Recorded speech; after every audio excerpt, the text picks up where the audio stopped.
May 1981, the people of Rotuma Island witnessed the arrival of the first commercially scheduled Air Pacific BAC-111 jet, a flight which took just 1 hour from Nosori Airport in Fiji.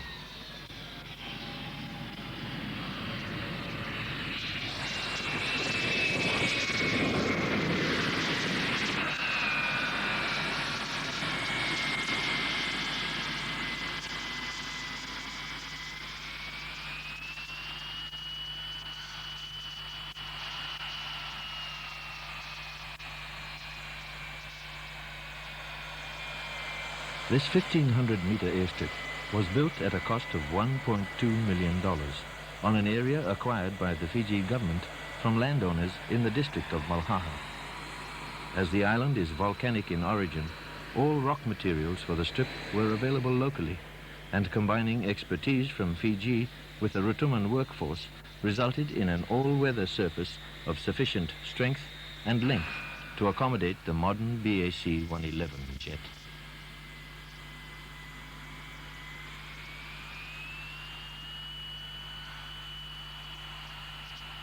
On board this giant machine of the technological age are Rotumans who are returning to the land of their fathers. Many for the first time, others for the first time in many years. For Rotuma is symbolized by a split population, almost 70% of whom live away from their homeland in Fiji and other parts of the world.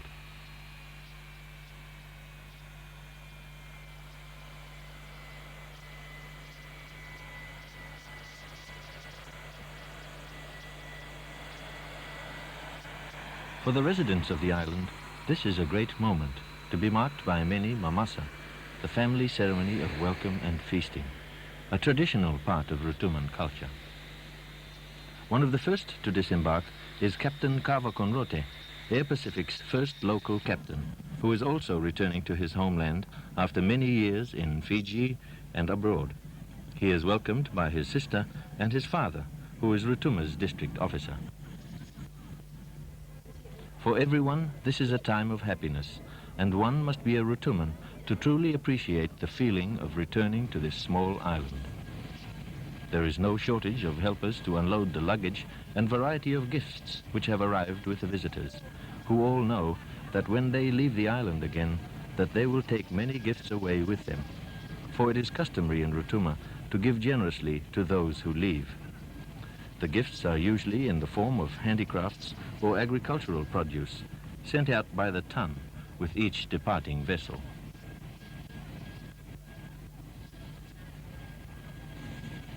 This arrival is also an occasion when Rotumans living in different parts of Fiji meet again to discuss life's happenings in their adopted country. This flight coincided with celebrations to mark Rotuma's 100th anniversary of cession to Great Britain.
Rotuma is situated in the Polynesian sector of the South Pacific, almost 500 kilometers to the northwest of Fiji, close to where the boundaries of Polynesia, Melanesia, and Micronesia meet. Because of its distance from major shipping routes, it has until now been isolated. Off the coast are 8 small rocky islets, which are uninhabited and still in their natural state.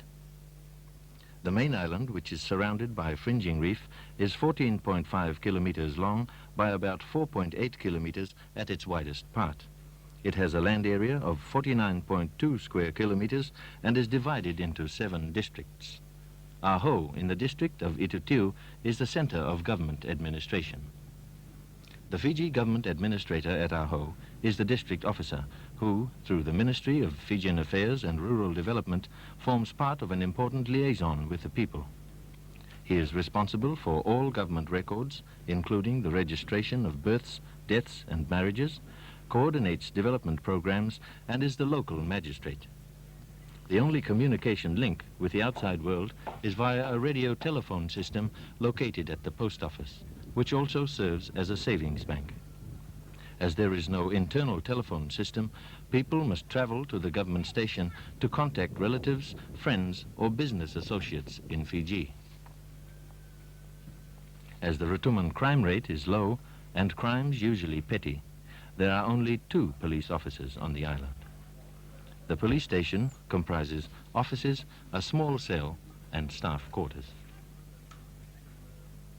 Reminiscent of colonial times are the hospital, which is adequate for a healthy population of between 2,000 and 3,000, and the district officer's home, built before independence to house British commissioners.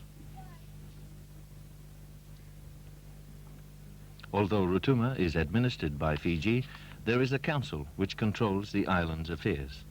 This is their meeting house. The Rotuma Island Council is comprised of the paramount chiefs from the 7 districts and 7 elected representatives.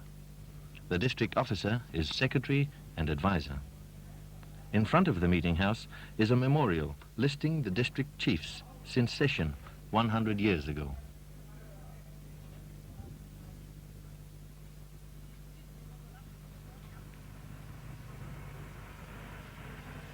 One of the responsibilities of the Rotuma Island Council is public transport, and they operate a small fleet of buses to link district villages and to convey children to and from school. These buses provide regular daily services right round the island.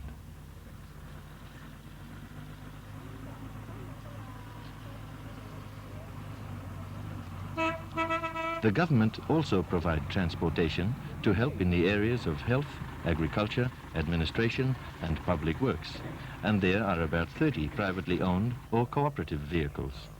But by far the most popular mode of transportation is the motorcycle. Although fuel imported from Fiji is expensive, the motorcycle is used to go down to the local store, visit the neighboring village, or transport foodstuff through a feeder road system from the family gardens to the villages along the coast.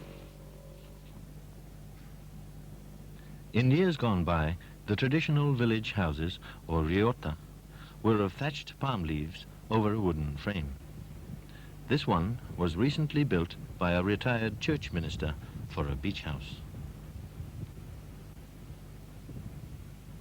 There were also bachelor houses, or risipoki, which were built on stilts. They were cool, free from insects, and taboo to women.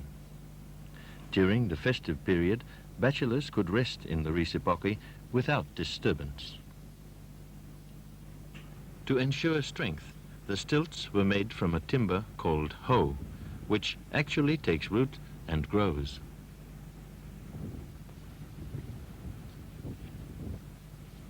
These traditional houses have now almost disappeared.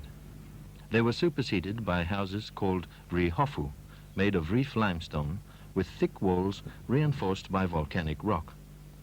But because of the large amounts of labor required for construction and the time-consuming lime firing, these also have now been replaced. Most people now have concrete homes, which are longer lasting and have sufficient strength to withstand tropical storms and hurricanes.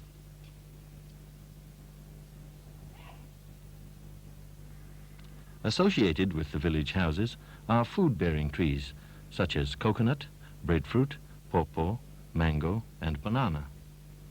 And as Rotuma is without rivers or creeks, each house has a rainwater tank.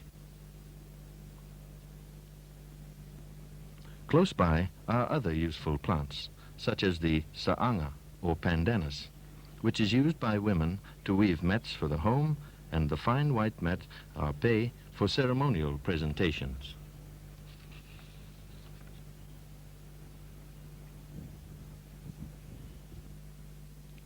Almost half the land in Rotuma supports coconut plantations, and copra is the main source of income.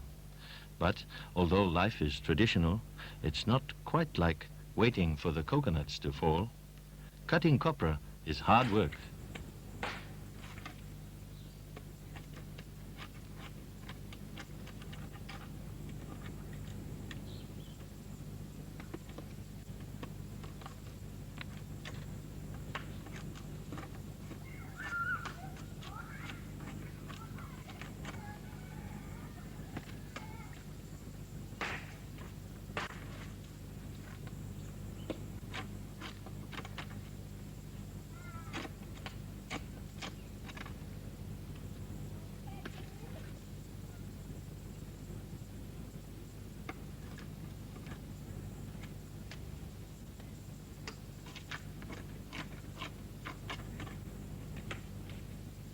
This young man, Teterone, is one of the few young people who has decided to remain on the island to help his aging parents work the family land.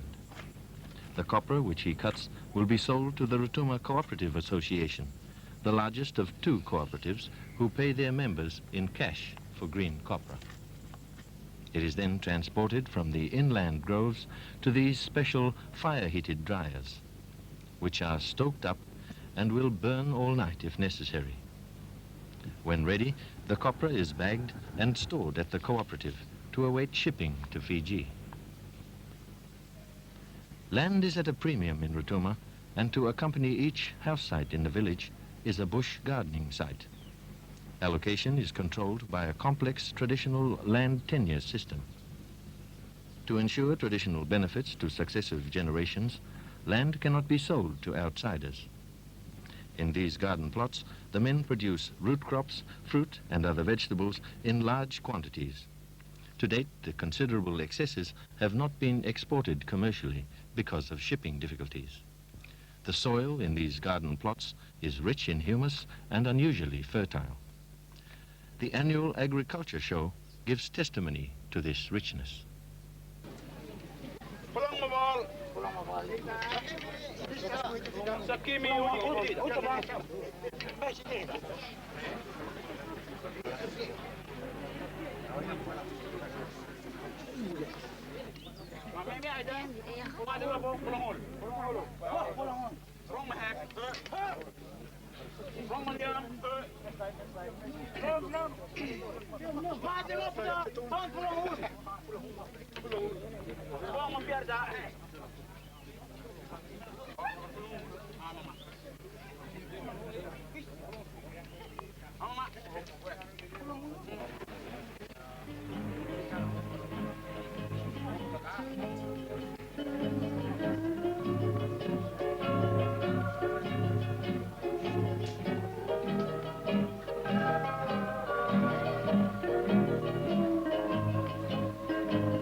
The main sources of protein for the Rotuman villager are seafood, wildfowl, and as in most Pacific islands, pork. Pigs are kept in the bush away from the village living areas in communal pens, which often cover several acres. The animals are confined by rock walls constructed and maintained by the community.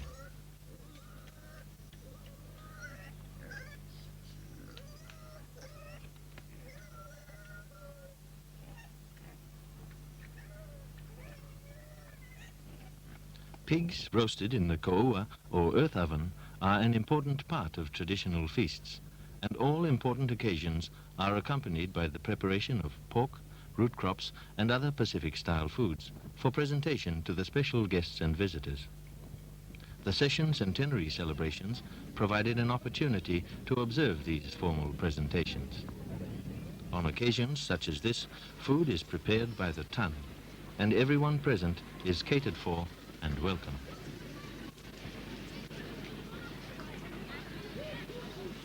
All foreign guests who are not accommodated on the main pavilion are requested to go to the places you occupied yesterday for the traditional Magindi. Anyone who has no place, there is a lot of space available. The food is served in order of rank, and each person receives a basket containing large portions of everything available. The feast is laid out on low tables and is more than a gesture of hospitality. It is also a display of traditional prosperity, a culmination of the industrious nature of the Rotuman farmers and the productivity of their land. To make you feel even more welcome, a food server is provided.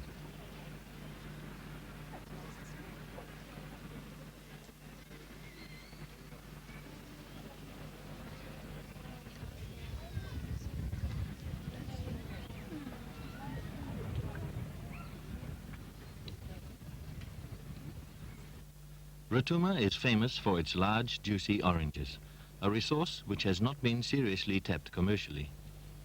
Although some trees are cultivated, they largely grow wild in groves all over the island and bear fruit the whole year round. Mostly they are shipped to relatives and friends in Fiji as gifts, but there are plans to commercially exploit some of Rotuma's resources. The District Commissioner for Rotuma. Mr. Ndelai Loma, what developments do you think will take place in the future in Rotuma? Well, Jim, this island has a lot of potential. And as it is, because of the fact that there are only very few Rotumans, by comparison, living on the island, there's a lot of room for the people who are living here to develop whatever land they've got. The land is very, very fertile, and up to this point in time, we have been able, in addition to the infrastructure that we've put in, roads, production feeder roads, we've been able to attract some aid from overseas governments for minor development works. An example of this is a coal storage plant, which we hope we will be able to put in this year for us to put in the produce, fruits especially, that they produce in abundance on Rotuma. And this is there is already a ready market for this kind of produce in Fiji. And because of the fact that we haven't had any cold storage on the island up until now, a lot of the fruits and other produce that has been produced in Rotuma has really been wasted. One other thing that we're thinking of, and there already has been a feasibility study on this provided by a team from New Zealand, and that is for the development of a food processing plant, especially to process the oranges and the pineapples that grow grow very well and grow in abundance on the island. After the full report of this venture has come out, then we will put it to the Fiji government and ask it to finance the development of this thing. A potential resource which has not been exploited in any way is tourism, and the introduction of the airport has raised debate as to whether the influx of foreign visitors is desirable. Although tourism will bring in foreign capital, doubt about its desirability is in terms of possible adverse effects on the people and their traditional way of life. A short look at the scenery in Rotuma will give you an idea of the tourist potential.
I know that that public opinion in Rotuma is virtually against the influx of tourists, but there are sectors of the population, especially the people who own part of the land on which the airstrip is situated.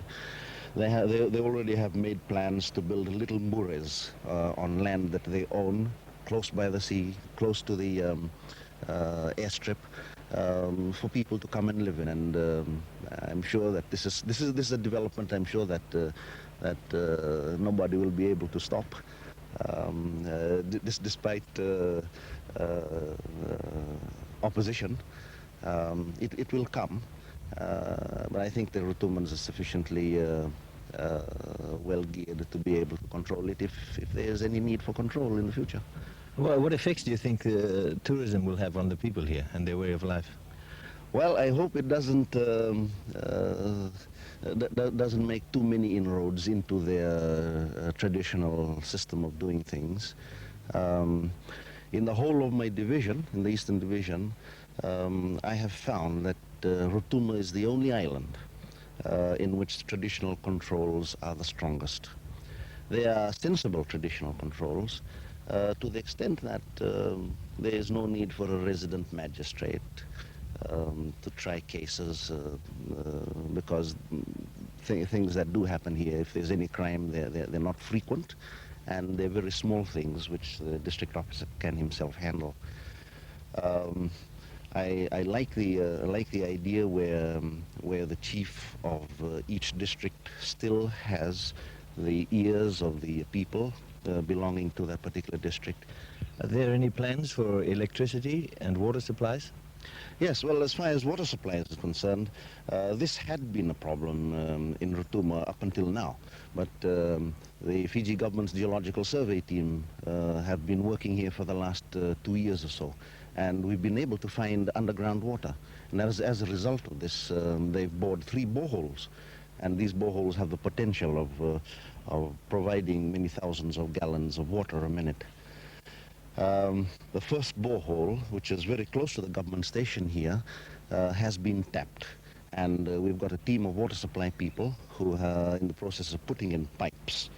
And they're initially going to supply the government station. And then they're going to take the pipes down to the area of Motusa in the background down there. And well, the idea is to tap all 3 boreholes so that within the next 2 years or so, we will be able to have a good piped water supply right around the island. Insofar as electricity is concerned, there is not as yet any plans by the Fiji Electricity Authority to establish an island network. All that is happening at this point in time is that the rural electrification program of the Ministry of Works is coming in and providing small electric plants for each of the villages. In fact, 2 of these plants are large enough to be able to provide electricity for the whole district, and this is for the district of North Tau and the district of Wainafa. When we're able to bring the machines in. But insofar as a network with a single generator that would cover the whole island is concerned, at this moment we have no plans for that at all. Where will the electricity come from for the food processing plants? The food processing plant will have its own electricity supply. When it is built, part of the building program will include an electrification scheme for it. In the same way, as you will notice that the airstrip is virtually complete. It was on the 13th, the afternoon of the 13th, the main day of the celebrations in Rotuma, that the Minister for Works formally handed the building over, the terminal building over to the Minister for Communication. At the back of the terminal building, we already have the foundations for a generator that will be used to put in the landing lights. We're going to have landing lights on Rotuma so that aircraft can come in any weather and at nights also. Would you say that the future of Rotuma is bright? Yes, Jim, I think the future of Rotuma is bright. The only problem is its distance from Fiji. If it was possible, and I hope this actually comes about, that there is a regular air service between Rotuma and Fiji, for them to, for the, not so much for the passengers, because there won't be very many people moving backwards and forwards between Rotuma and Fiji, but more so for the produce, for them to be able to air freight cargo out of Rotuma. Then I think there's a lot of future for Rotuma. As I said before, the land is very, very fertile. There are not very many people living on the island at the moment. I don't think there'll be very many people living on the island in future, and the airstrip really will not help in that respect. People will tend to go out. However, if they've got something good for them going here, then there's always that reason for them coming back. Pay a short visit to Suva, Lotoko, wherever it is, but come back to whatever it is that they've got here. I think the future is very rosy. The thing that needs to be looked at very carefully, however, is the kind of enterprise that they go into. I know that agriculture may come out with different kinds of crops that they think the Rotumans should plant. I know that there is something in the wind. There has been some advice, and Rotuma should go into cocoa and coffee.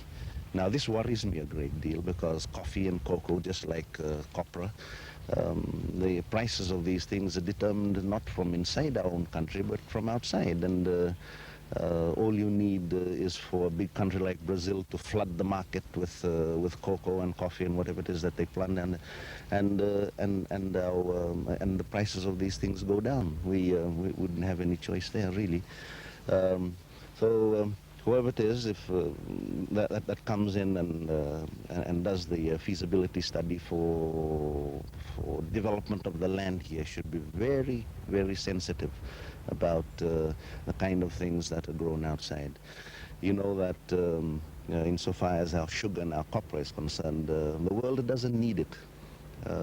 They stockpile sugar, beet sugar in Europe. They buy ours just because they're kind.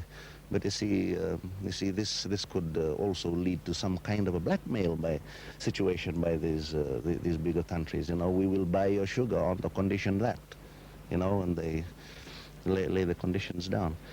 So it is only that aspect of future development of Rotuma that worries me. I hope that the people who come in and advise the Rotumans on what to do with their land, insofar as cash crops concerned, look at that situation very carefully in relation to the world economy. The limited development which has previously taken place in this tiny paradise has involved communications, housing, roads, and cooperatives. These have filled a need, and traditions have remained strong. Rotuma is without hotels, guest houses, public bars, nightclubs, handicraft shops, duty-free stores, or a town. There are no taxis, factories, or mills, and village life is still largely traditional. With the constraints of isolation removed, the future is in the hands of the developers. Some think that economic, political, and social change will rapidly follow the proposed development.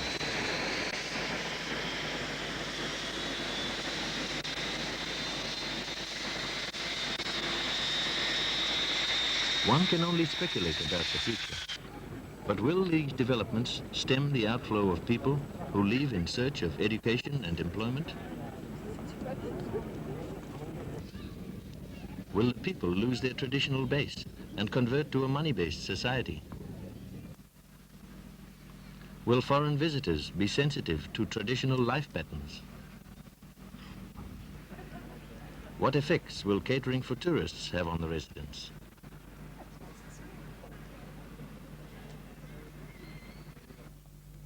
Will the crime rate remain low and crimes petty? Will traditional controls weaken and village work schemes dwindle?